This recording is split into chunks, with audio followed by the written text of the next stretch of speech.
જિલ્લાના રાણપર તાલુકાના કિનારા ગામ પાસે સર્જાયેલો ગમખ્વાર અકસ્માત જે છે તે હાલ ચર્ચાનું કેન્દ્ર બન્યું છે.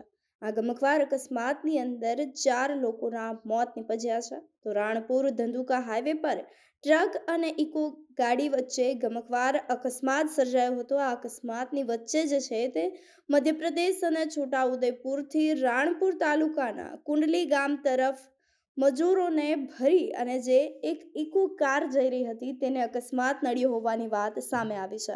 ગંભીર રીતે ઘાયલ થયેલા તમામ લોકોને 108 એમ્બ્યુલન્સ મારફતે હોસ્પિટલ ખાતે ખસેડવામાં આવ્યા છે.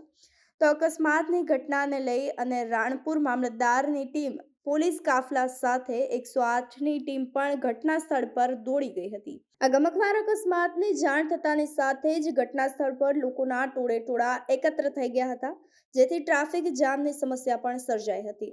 તો રાણપુર તાલુકાના કિનારા ગામે સર્જાયેલા ગમખ્વાર અકસ્માતમાં સવારે 3 લોકોના મૃત્યુ થયા અને ત્યારબાદ મૃત્યુઆંકમાં વધારો થતા હવે કુલ 4 લોકોના મોત થયા હોવાની વાત સામે આવી છે. ઇકો કારની અંદર 7 લોકો સવાર હતા, જેમાં 4 લોકો જે છે તેમના મોત નીપજ્યા છે, જ્યારે અન્ય 7 લોકો જે છે તે હાલ હોસ્પિટલની અંદર સારવાર હેઠળ છે, તબીબના નિરીક્ષણ હેઠળ છે.